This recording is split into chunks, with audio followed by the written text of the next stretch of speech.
încă un an de îndurare. La sărbătoarea noastră ne uităm în urma noastră astăzi și vedem Harul lui Dumnezeu. Amin? Ne uităm în urma noastră și vedem mila lui Dumnezeu, vedem îndurarea lui Dumnezeu, vedem dragostea lui Dumnezeu pentru noi. Și când toți ne spuneau că nu va fi rod, nu va fi rod, slăvit să fie Domnul, o fost și anul ăsta rod, așa e logic? Slavă Domnului, o fost și anul ăsta rod. Când toți ne spuneau că va fi sau nu va fi, și anul acesta ne-am bucurat, am avut pâine în fiecare zi pe masa noastră, da? Fratele Cristi ne spunea azi dimineață că frigiderele sunt pline, că le închidem cu umărul. N-am stat nicio zi acasă, ne-am dus la serviciu, am avut sănătate, Domnul a fost credincios și s-a ocupat de noi și de viața noastră. Suntem în familie, avem biserică, trăim în anul de îndurare a lui Dumnezeu. Încă un an de îndurare. Dar la sărbătoarea asta, acum când noi ne uităm în spate și când noi spunem, Doamne, mulțumim, aș vrea să ridicăm două întrebări. Unu, unde eram noi astăzi dacă n-am fi avut parte de îndurarea Domnului? Unde am fi fost noi astăzi dacă n-am fi avut parte de îndurarea Domnului? Și doi, cum ar fi arătat prezentul nostru fără mila Domnului? Sunt două întrebări la care trebuie să medităm. Cum ar arăta prezentul nostru fără Dumnezeu și cum era astăzi dacă nu eram cuprinși în mila și îndurarea lui Dumnezeu. Dar astăzi suntem mulțumitori, astăzi aducem ofranda laudei Domnului Iisus Hristos, astăzi stăm în adunare. Nu putem să ne mândrim noi de realizările noastre, dar ne gândim și mulțumim Domnului că tot ceea ce am făcut este prin mila și prin dragostea Lui, slăvit să fie Domnul. Amen. Întâi Cronici, capitolul 17, cu 27, spune: binecuvântează dar casa robului tău ca să rămână pe vecie înaintea ta. Căci ceea ce binecuvântezi tu, Doamne, este binecuvântat pentru veșnicie. Frumos verset, așa? E frumos cuvânt. Și este binecuvântarea care noi o trăim în fiecare zi. Psalmul 5, cu versetul 12, spune că tu binecuvântezi pe cel neprihănit, Doamne, și îl înconjori cu bunăvoința ta, cum l-ai înconjurat cu un scut. Slăvit și binecuvântat să fie Domnul. Contextul apropiat al pildei noastre pe care am citit-o este foarte interesant. Se întâmplă ceva unor greci, Pilat îi ia și îi omoară și oarecum amestecă sângele lui cu sângele jertfelor lor, în contextul în care cumva el crede că ăștia au nevoie de un complot împotriva lor și împotriva lui și îi omoară. Acum, imediat după întâmplarea asta, Domnul Iisus vine și spune această pildă. Probabil că și ucenicii, la fel ca și noi, s-au întrebat ce legătură o fi cu lucrul acesta. Contextul îndepărtat al pildei și ceea ce citim în capitolul 12, Domnul Iisus deja de acolo îi încurajează pe ucenici să-L mărturisească înaintea oamenilor. Interesant. Capitolul 12 începe cu această încurajare a Domnului Iisus Hristos pentru ucenici să-L mărturisească înaintea oamenilor. Cu promisiunea că și El îi va mărturisi înaintea lui Dumnezeu. În dreptul lui. Vă aduceți aminte? Cine mă mărturisește pe mine înaintea oamenilor și eu îl voi mărturisi înaintea Tatălui. Venim mai aproape un pic de pildă. Avem pilda bogatului care i-a rodit țarina. Vă aduceți aminte care e afirmația lui cea mai grozavă când se vede cu grâu în grânar? Suflete? De acum totul e aranjat. Și imediat după pilda aceasta, Domnul Iisus Hristos vine în context și așează lucrurile și ne spune că prima dată lucrurile în viața noastră trebuie să aibă și să fie cele spirituale. Importanța cea mai mare a lucrurilor în viața noastră trebuie să fie de ordin spiritual. Și apoi să vină cele materiale. Mai mult decât atât, avem această înțelegere a lucrării noastre și a importanța isprăvniciei noastre. Spune Domnul, dacă ispravnicul ar ști la ce oră ar veni stăpânul, n-ar vedea? Sigur. Spune, el se scoală de la masă, ispravnicul când vine stăpânul, îi pune masă, îl așează, îl slujește, că ăsta e rolul lui. Și venind mai încoace către pildă, Domnul Iisus Hristos, tot în capitolul 12, vorbește despre importanța împărăției cerești în contrast cu Ierusalimul. Dacă fariseii se mândreau cu Ierusalimul, cu cetatea, cu templul, Domnul Iisus Hristos spune, stați să vedeți noul Ierusalim, cetatea cerească, cetatea de sus. Oare care este scopul și care e provocarea pe care Domnul Iisus Hristos vrea să o lase acum, aici, pentru noi? N-am găsit rod. N-am găsit rod. Și tocmai asta e provocarea Domnului pentru ucenici și pentru noi. Rodire. Tocmai asta e provocarea din după masa aceasta. Să rodești pentru împărăția Domnului. Atenție, nu pentru împărăția ta. Nu pentru bunul mers al vieții tale. Nu pentru familia ta. Să rodești pentru împărăția lui Dumnezeu. Să rodești pentru lucrurile viitoare. Provocarea pe care Domnul Iisus Hristos o face în această pildă este următoarea. Nu uita că Dumnezeu este sfânt și drept. Nu uita că Dumnezeu este sfânt și drept. Versetul 6. A sădit un smochin în via sa și a venit să caute rod în el, dar n-a găsit. Capitolul 12, versetul 8, spune Domnul Iisus, vă spun că oricine mă va mărturisi înaintea oamenilor, îl vor mărturisi și Fiul omului înaintea îngerilor lui Dumnezeu. Dar oricine se va lepăda de mine înaintea oamenilor, va fi lepădat și el înaintea îngerilor lui Dumnezeu. Dumnezeu este un Dumnezeu sfânt. Dumnezeu este un Dumnezeu drept. Și ascultați ce spune cuvântul. Căci El face să răsoare sarele Său și peste cei răi și peste cei buni și dă ploaie și peste cei drepți și peste cei nedrepți. Este nedreptate. Vă spun eu. Este nedreptate. De ce ploaia lui Dumnezeu să vină și peste cel bun și peste cel rău? Este nedreptate. De ce în atenția lui Dumnezeu să fie și cel bun și cel rău? Este nedreptate. De ce să fie Dumnezeu bun cu cel care face rău, ucide, minte, fură, și să fie la fel de bun cu cel care vine în adunare, care se smerește înaintea Lui, care se roagă? Este nedreptate.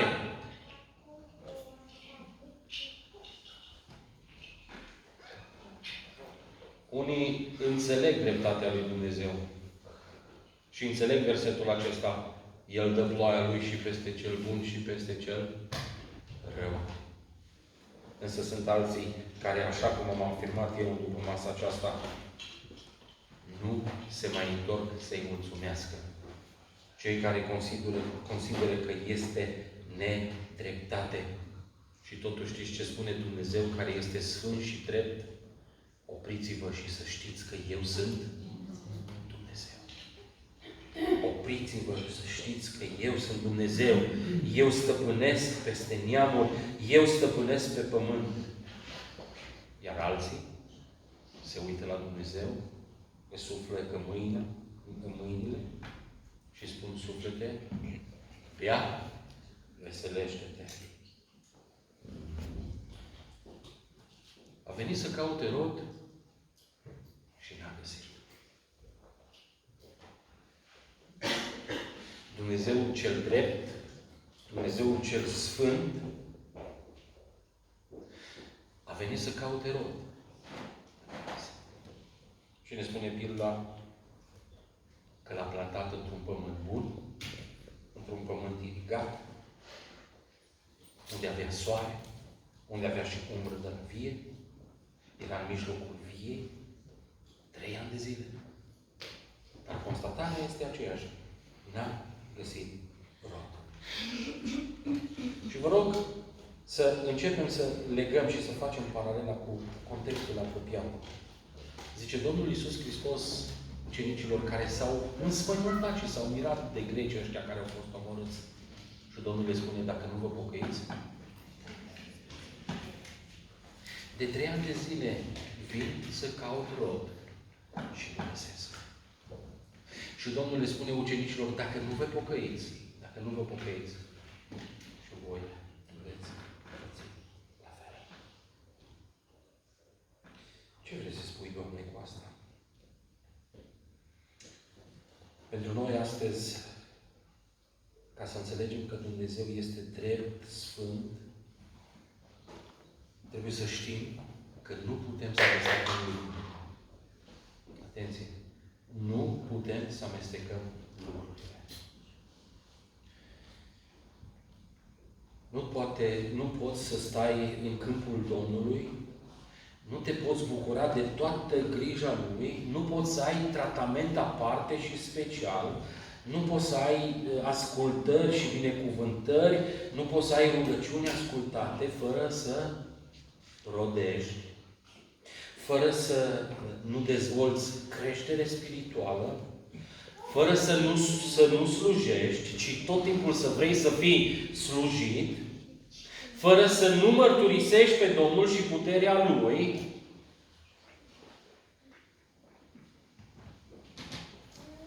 de 3 ani, spune Vierul, vin să caut rod și n-am găsit. Doamne, ești nedrept? Nu. Și știți de ce Dumnezeu este drept și nu așa cum suntem noi câteodată înșelători? Pentru că în dreptatea lui Dumnezeu El ne oferă har, îndurare, de pocăință. Doamne, ești nedrept? Nu. De 3 ani de zile vin și caut. Și ăsta e harul și este îndurarea lui Dumnezeu. De 3 ani de zile l-am lăsat aici, i-am dat tot ceea ce i-a trebuit pentru rodire. Și de 3 ani de zile n-aduce roadă. Și ăsta e harul și îndurarea lui Dumnezeu. Dragii mei, harul și îndurarea lui Dumnezeu are o vreme. Am spus, harul și îndurarea lui Dumnezeu are o perioadă. Harul înseamnă să ai șansa să te pocăiești înaintea Domnului. Harul nostru de astăzi este să avem șansa să ne numărăm bine binecuvântările. Harul înseamnă să te uiți la viața ta, să-ți vezi înfrângerile și să recunoști mila și harul lui Dumnezeu pentru tine. Harul lui Dumnezeu este perioada de timp din viața ta în care Dumnezeu te copleșește cu bunătățile Lui, dar este o perioadă limitată în care ești invitat să-ți așezi bine prioritățile pentru mântuirea ta. De 3 ani de zile vin să caut rod în el, dar n-am găsit. Credeți voi, spune Domnul Iisus Hristos, că ăștia au fost mai păcătoși ca și voi? Doamne, au căzut turnul din Siloam peste ei. Și care e problema? Credeți că au fost mai păcătoși? Dacă nu vă veți pocăi, toți veți pieri la fel. Este harul, este îndurarea lui Dumnezeu și mila lui Dumnezeu față de noi oamenii, pentru că Dumnezeu este drept, slăvit să fie El. Dar ne-a așezat pe pământul acesta, ne-a creat toată existența și ne-a așezat aici ca să putem să trăim bine și totuși noi trăim în neascultare față de Dumnezeu. Vreau să vă întreb, este drept? Dumnezeu este nedrept ca să ne binecuvânteze și pe cel rău și peste cel bun. Dar noi, care suntem buni, noi nu venim să ascultăm cuvântul Domnului. Noi nu vrem să ne pocăim față de Dumnezeu. Noi nu vrem să avem treabă cu binecuvântările și cu ceea ce vrea Dumnezeu de la noi. Noi suntem buni? Noi suntem drepți? Dumnezeu este drept și sfânt. Dar în dreptatea și în sfințenia Lui ne dă harul pocăinței. Doamne, atinge-te de noi. Este perioada de timp în care ești îndemnat să semeni în ogorul inimii tale sămânța vie, sămânța cuvântului lui Dumnezeu, ca să culegi la timpul potrivit roduri spirituale și virtuți sfinte. Amin? Timpul pe care ne-l lasă Dumnezeu să-l petrecem în adunare, să-l petrecem în familiile noastre, să-l petrecem pe pământul acesta, este un timp în care invitația Lui este deschisă să ne pocăim. De fapt, am început mesajul din după masa aceasta cu anul de îndurare. Toată viața noastră și tot timpul pe care Dumnezeu ne-l dă este un an de îndurare. Dar nu uita, Dumnezeu în sfințenia Lui și în dreptatea Lui trece pe la tine să vadă cât ai rodit pentru El și pentru împărăția Lui. Și atenționarea este aceasta, dacă nu vă veți pocăi, toți veți pieri la fel. Acum înțelegem care e legătura dintre pilda noastră și ceea ce a fost sau ceea ce va veni? Nu putem amesteca lucrul Domnului cu lucrurile noastre. Nu putem să trăim și cum vrem noi și cum vrea Domnul. Nu putem să spunem, Doamne, astăzi e duminică, astăzi sunt pentru Tine și apoi de mâine până sâmbătă îi voia mea și îi mintea mea și îi treaba mea. Nu. Nu. Tu și cu mine trăim în anul de îndurare a lui Dumnezeu. Și această perioadă a harului pe care o dă Domnul este o perioadă de pocăință. Este o perioadă în care trebuie să-ți așezi bine prioritățile în viață. Dumnezeu este drept și în dreptatea Lui oferă har și îndurare. Dumnezeu în dreptatea Lui ne va chema și la judecată. E nedrept Dumnezeu? Nu. E drept Dumnezeu. Pentru că de aceasta ne cheamă și la judecată. Pentru că ne-a spus când vei mânca, când te vei sătura, să-ți aduci aminte de Domnul. De legile Lui, de poruncile Lui. Când îți vei zidi, când vei semăna, când vei recolta, să-ți aduci aminte de Domnul și nu cumva să ți se îngânfe inima. Și Dumnezeu în dreptatea Lui și în sfințenia Lui cheamă omul acum la judecată. Știți care e judecata lui Dumnezeu aici? În pilda smochinului neroditor? Taie. Taie. Îl caut de 3 ani. I-am dat timp să crească, să rodească. Taie. Noi ca și oameni suntem mai dulci cu noi. Altoiește. Nu? La judecata lui Dumnezeu există doar un singur răspuns. Ai făcut binele, intri bine.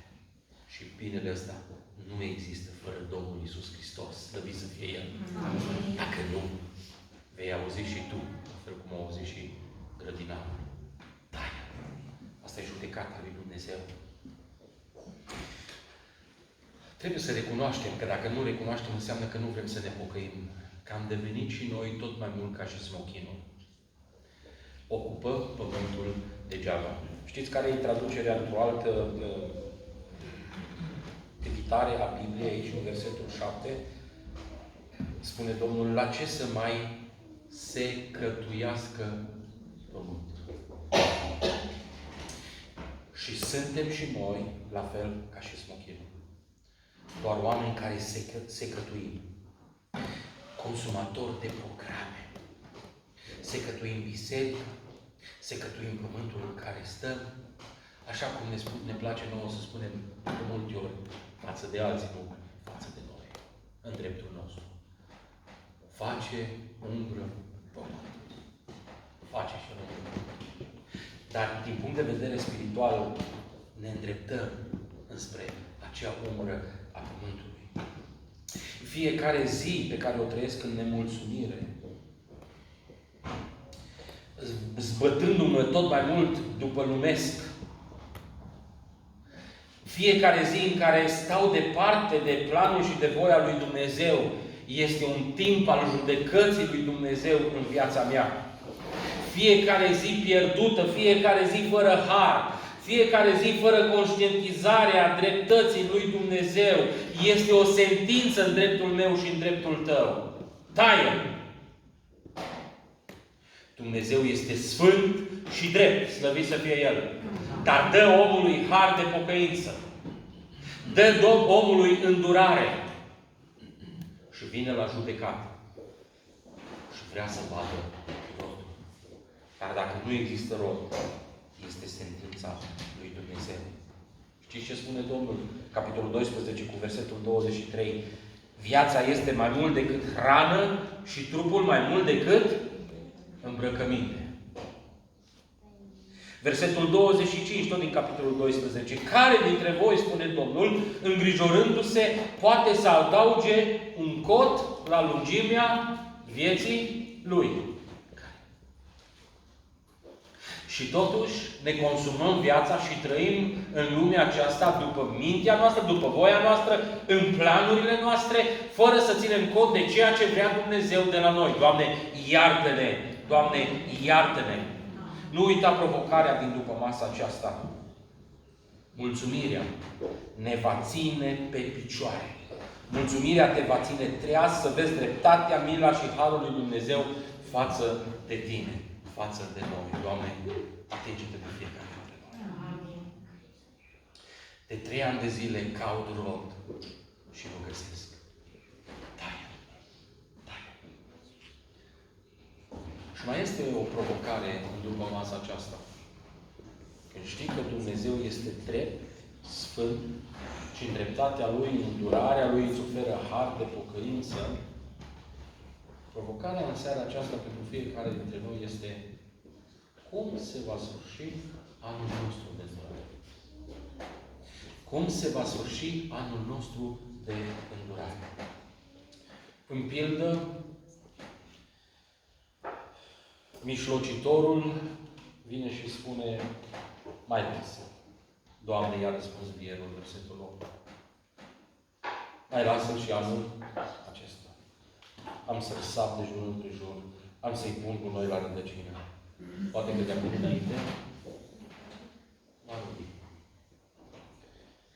Blestemul nerodirii, dragii mei, este înlăturat doar prin lucrarea și prezența Domnului Iisus Hristos în viața noastră. Amin. Nemulțumirea este spulberată numai atunci când persoana Domnului Iisus Hristos ocupă întreagă ființa noastră. Mijlocitorul legi din text este Domnul Iisus Hristos. Doamne, am să-L sap. Doamne, am să-i pun cu noi la rădăcină. Am fost curios să văd ce înseamnă, că nu mă pricep, la un pom fructifer să-l sapi la rădăcină. Și am găsit așa, că atunci când îl sapi, tu de fapt afânezi solul. Că atunci când îl sapi, tu combați dăunătorii care vin la pom și scoți la iveală ouăle acestora. Și pentru că îl sapi, crești permeabilitatea solului. Apa va intra mai repede și într-o cantitate mai mare la rădăcina pomilor fructiferi. Asta spune Domnul Iisus Hristos. Doamne, lasă-mă pe mine că îl mai sap și anul acesta. Știu eu care sunt lucrurile rele care trebuie să le scot afară. Și anul de îndurare pentru fiecare dintre noi este un proces al mântuirii.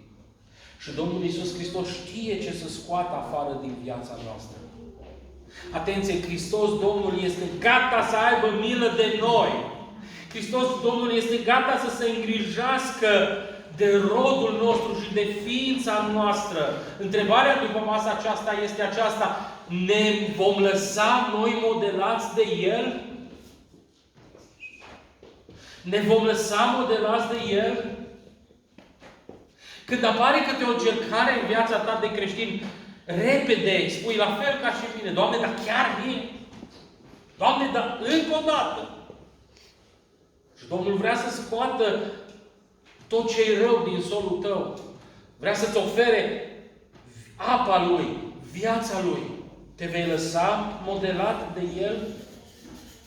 Capitolul 12, versetul 7 spune Domnul Iisus Hristos: chiar perii din cap, toți vă sunt numărați. Deci să nu vă temeți, voi sunteți mai de preț decât multe vrăbii, spune Domnul Iisus Hristos. Dar întrebarea rămâne aceeași: mă voi lăsa modelat de Domnul Iisus Hristos? Vine Domnul Iisus Hristos la Tatăl în dreptul meu și spune: Doamne, Tată, și anul acesta mai lasă-l pe Eugen, nu-l chema la judecată, cam să-i mai sap la rădăcină.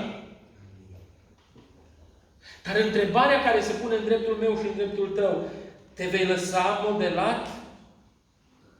Hristos nu dorește de la ucenicii săi, de la biserica Lui, să facă umbră pământului. Atenție, nu!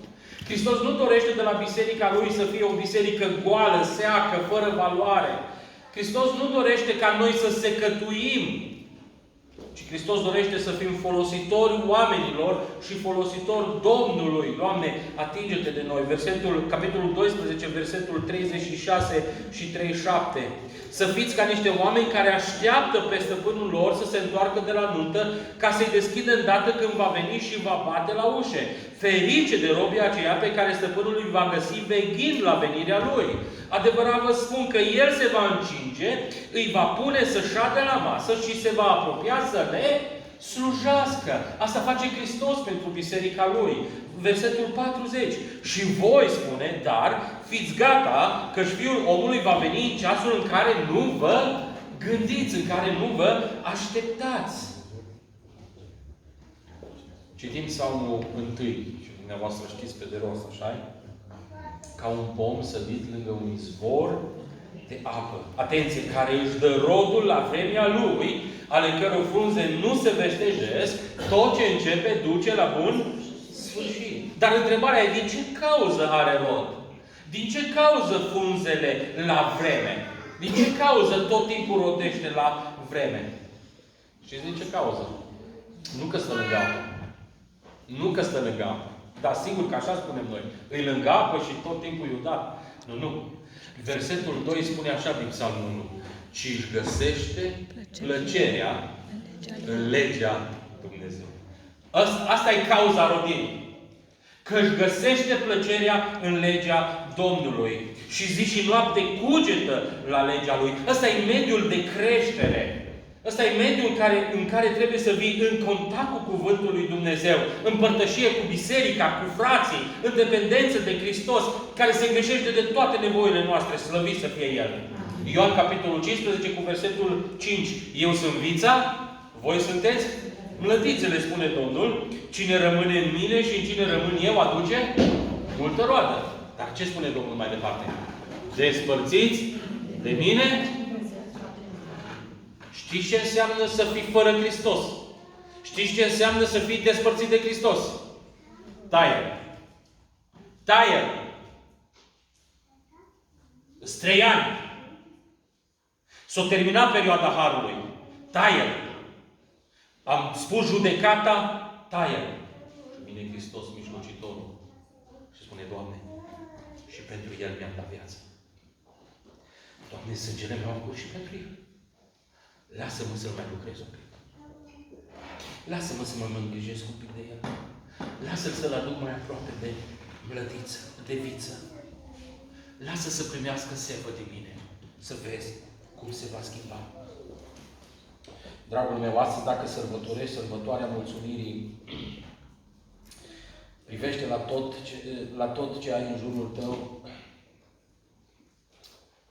și întreabă-te, e meritul tău sau e meritul Domnului? Astăzi, când stăm la sărbătoarea mulțumirii, ce poți să spui despre nivelul tău spiritual? Cum stai și pe unde ești spiritual în anul de îndurare al Domnului? Cum se va termina anul de îndurare pentru tine? Știți cum s-a terminat pilda?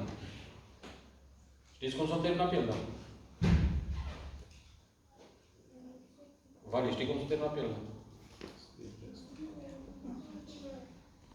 Nu scrie. Nu scrie. Știți cum s-a terminat pilda? Nu se termină. A spus Domnul Iisus Hristos așa, mai lasă-l încă un an, am să spun, că poate o să, dacă nu s-a terminat pilda.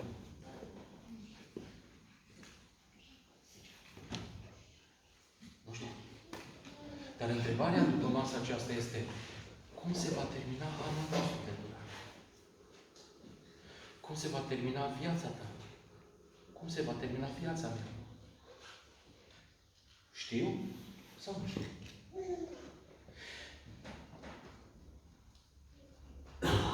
Dacă știu cum se va termina viața mea și unde îmi voi petrece veșnicia, sunt tare binecuvântat. Dacă nu știu, am mare problemă. Întrebarea și provocarea pentru noi în după masa aceasta este să ne gândim oare cum se va termina pilda vieții noastre? Oare cum se va încheia anul nostru de îndurare? Rodirea este treaba noastră, dragilor. Pregătirea pentru întâlnirea cu Domnul, cercetarea și purtarea pe brațe sunt ale Domnului. Cercetarea este a mea. Pocăința este a mea. Faptul că Dumnezeu mă binecuvântează, ăsta nu-i meritul Lui, e meritul Domnului. Cum se va încheia anul tău de îndurare? Nu uita. Ca să poți să-ți dai un răspuns bun la această întrebare și să fii sigur de cum se va încheia anul tău. 1. Nu te juca cu Dumnezeu. El este un Dumnezeu sfânt, drept. Are îndurare, milă, oferă viață, dar cheamă la judecată.